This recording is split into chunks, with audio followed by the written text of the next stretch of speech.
So, this is a brainstorming doc. It basically tells us the steps of what we wanted to do. We had lots we had lots of steps in mind, but it turned out much easier than we thought it would be. Our project ideas were that we wanted it to be involved with education, but we also wanted it to solve a problem. And that problem we chose was social good, as boredom is a very common thing which can cause depression. So the first thing we had in mind was an idea generator of what to do.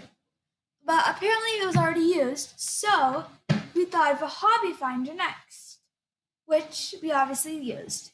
But a book finder would have also been nice. But since it was supposed to solve some type of problem, the hobby finder solved the problem of social good.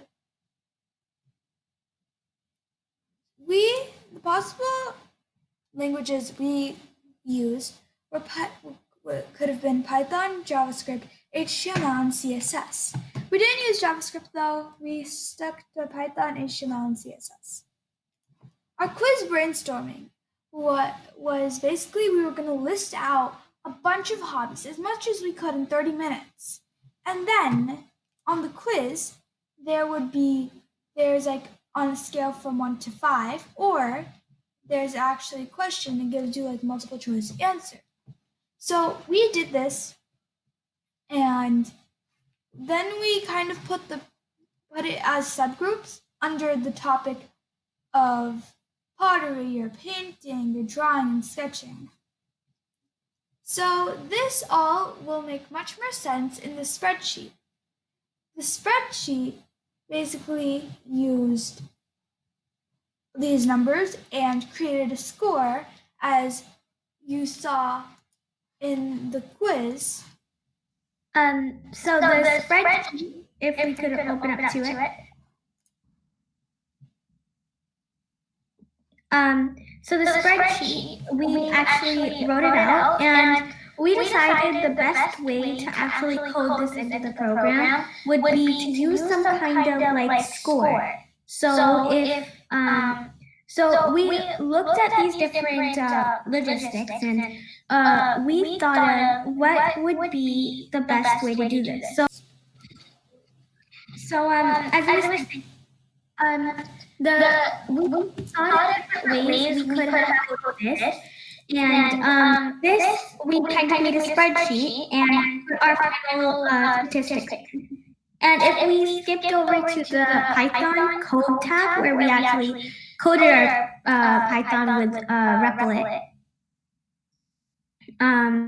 if we could go to that tab, please.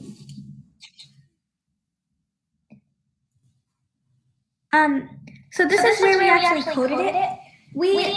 Since we didn't know a lot about Python, even though we did know the basics after attending the workshops, we searched up online and we found some quiz templates, and we tried some of them, right? But a lot of them didn't work. So at the end, we ended up modifying a lot of that, and instead, because a lot of them weren't giving us exactly what we needed, so if you scroll down, Neha, if you scroll down, you can see all these else statements, and these really helped us to program our code, as did these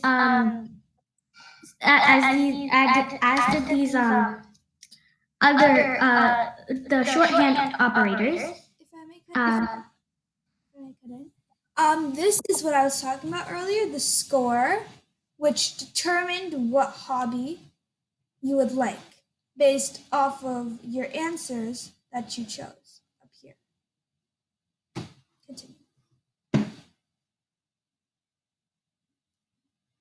Continue. In the next video, we will see the code that we used to make our actual web application.